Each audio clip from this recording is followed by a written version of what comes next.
নমস্কার, আজকে আমি দেখাবো মটরের কিভাবে কচুরি বানাবেন খুব সহজে। তার জন্য নিয়ে নিয়েছি মটর 300 গ্রাম এবং ময়দা নিয়েছি 400 গ্রাম।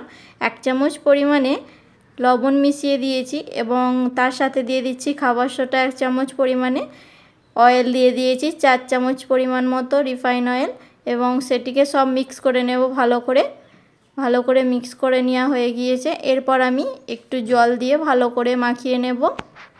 একটু জল দিয়ে পুরোপুরিভাবে মিক্স করে নেওয়া হয়ে গিয়েছে। এরপর ময়দার ডোটিকে 20 মিনিট রেস্টে রেখে দেব। গ্রিন মটরশুঁটি এবং 2টি কাঁচা লঙ্কা ভালো করে মিক্সার মেশিনে বেটে নেব। মটরশুঁটি আর কাঁচা লঙ্কার মিশ্রণ রেডি। প্রথমে একটি কড়াতে 2 চামচ তেল নিয়েছি, সামান্য পরিমাণে মৌরি আর নিয়েছি কালো জিরে, 1 চামচ পরিমাণে আদা রসুনের পেস্ট নিয়েছি এবং মটরশুঁটির পেস্ট দেওয়া হয়ে গেছে কড়াতে। তারপরে এক মশলা দিয়ে দেব আমি। 1 চামচ মিট মশলা, 1 চামচ ধনে গুঁড়ো, 1 চামচ জিরে চামচ, সব কিছু মশলা দিয়ে একসঙ্গে মিক্স করে নেব।